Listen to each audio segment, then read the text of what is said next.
Galera, então, falando um pouquinho assim sobre a minha trajetória de aprendizado e tal, né? E o que eu fiz até hoje, vamos dizer assim. Eu comecei a tocar com oito anos, mais ou menos, muito incentivado pelo meu papai e pela minha mamãe, que adorava cantar, e o papai adorava música também. E aí, o que aconteceu? Eu comecei a estudar no Colégio Companhia de Maria. E minha irmã, né, que é mais velha que eu, me levou para ver Beatles, os reis do Iê, Iê, Iê, se não me engano, em 1964, imagina. Aí eu, com 4 anos de idade, entrei no cinema e a minha irmã, ouvia, minha irmã já era lá na frente, você vê uma criança naquela época, ouvia Lalo Schifrin, Dave Brubeck, Beatles, e Wes Montgomery, e Jimi Hendrix, e essa coisa toda. Eu cresci ouvindo isso, bossa nova, música brasileira, meu pai adorava Baden Powell, e eu cresci ouvindo isso.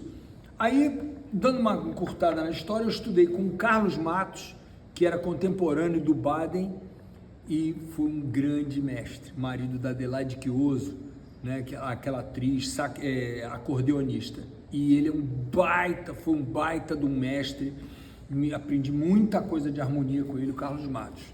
Depois fui estudar com Meira, que foi professor do Baden, o Jaime Florence. Estudei 2 anos chorinho com ele, era muito louco, porque eu não lia música, já tinha 16 anos, mas eu tinha que ir para casa sem ouvir nada, não podia ouvir nada, nem uma campainha, porque ele me ensinava o instrumental, me ensinava...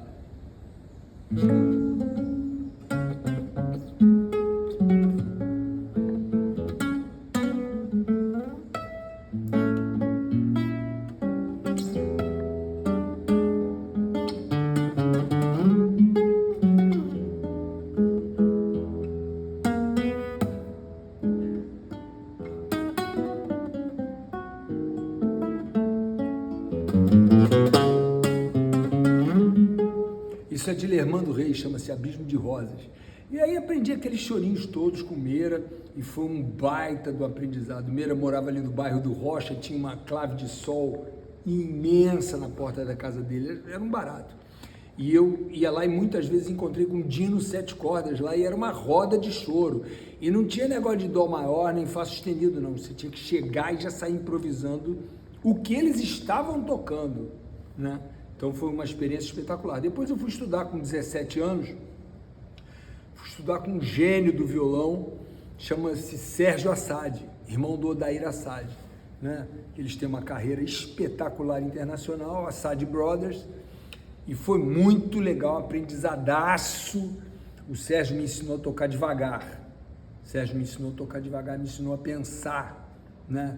Quando eu migrei para o blues e para o jazz, eu não levei a técnica, mas eu levei a maneira de pensar, de abordar o detalhe, o frame do detalhe, no máximo, você parar ali e tocar, e desenvolver a capacidade de saber o que você está fazendo. Não é assim, não sabia o que fazer. Você pode esquecer daqui a 5 minutos, mas você tem que saber o que você está fazendo, você tem que ter consciência do movimento, isso é muito importante. E aí depois eu estudei com um guitarrista argentino, chama-se Cláudio Gabis.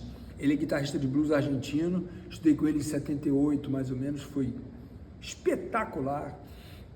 Estudei com a colaboradora do maestro Vila Lobos, né, que deu aula para minha mãe participou daquele coral de 40 mil crianças no estádio do Vasco, nos anos 40, se não me engano, e minha mamãezinha participou disso, e a professora Cacilda já regia, e ela é uma gênia, uma maestrina espetacular, foi colaboradora dele, e quando eu já estava lendo partitura, eu fiz uns cursos de extensão musical com ela no Conservatório Brasileiro de Música, espetacular.